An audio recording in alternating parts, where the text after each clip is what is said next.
Labarin Bala mai adda. Wata rana wani mai yankan itace mai suna Bala ya fita zuwa daji domin yankan itatuwa. Bala yana fama da talauci, kuma duk abin da ya mallaka a duniya shine adda ɗin da yankan itace da ya gada daga mahaifansa. Wannan adda ce take ba shi damar neman abincinsa na yau da kullum. Bala yana da tsari, kullum yana zuwa bakin kogi da ke kusa da daji, inda ya fi samun itatuwa masu kyau don yankawa. Ranar nan da safe ya fara aikin yankan itace na yau da kullum. A lokacin da yake sare wani itace mai kauri, sai nan sai saki addar, sai ta faɗi a cikin kogi da ke kusa da shi. Nan take ya tsorata. Kogin yana da zurfi kuma ruwa yana ta gudana da ƙarfi, don haka Bala ya san cewa idan ba a taimake shi ba zai rasa wannan adda, wanda hakan zai sa shi cikin wahala da yunwa. Bala ya zauna a bakin kogi yana ta kuka, yana mamakin yadda zai yi rayuwa idan ba shi da adda. Sai kawai wani dattijo wanda yake kama da aljani ya bayyana a gabansa daga cikin kogi. Dattijo ya tambayi Bala dalilin kukansa. Bala ya bayyana masa matsalarsa.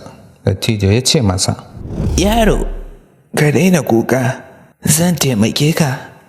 Daga nan sai dattijo ya nutse cikin kogi.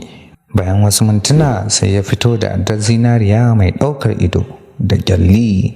Dattijo ya tambayi Bala, "Shin wannan addar ka ce?" Bala ya kalli addar zinariyan, amma saboda gaskiya ya girgiza kai ya ce, "A'a, ba ita ba ce ba."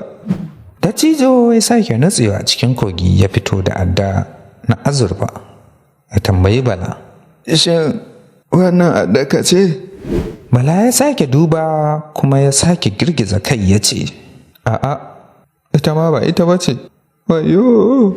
Dattijo ya sake komawa cikin kogi, sannan ya fito da addar ƙarfe ta yau da kullum, wacce ta tsufa amma tana aiki sosai. Ya tambayi Bala, "Kaga, wannan addar taka ce?" Bala ya yi murmushi ya ce, Wannan ita ce addata. Kai, na ji daɗi sosai. Wayo. Dattijan ya yi farin ciki da gaskiyar Bala saboda gaskiyarsa. Dattijan ya ba shi dukkanin addunonin uku, ta zinari, ta azurfa da ta ƙarfe. Bala ya koma gida yana murna, domin yanzu ya fi kowa arziki a garinsu. Amma ba arzikin duniya ne kawai ya samu ba, har ma da kyakkyawar zuciya da aminci da aka san shi da su. Wannan shine ƙarshen wannan labari. Hikimar labari. Wannan labari yana koya mana cewa gaskiya da aminci suna da matuƙar muhimmanci a rayuwa. Ko da kuwa kana cikin matsala ko wahala, ka kasance mai gaskiya. Waɗannan halaye sukan kawo sakamako na alheri daga gurin Allah ko wani alheri a rayuwarka. Ba komai ke kankama a rayuwa ba sai wanda aka yi da gaskiya da aminci. Naku Ibrahim Wisdom. Ku ci gaba da follow, like da subscribe. Wayyana mana sharhin ku akan wannan labari a wajen comment section. Na gode, mu haɗa shiri na gaba.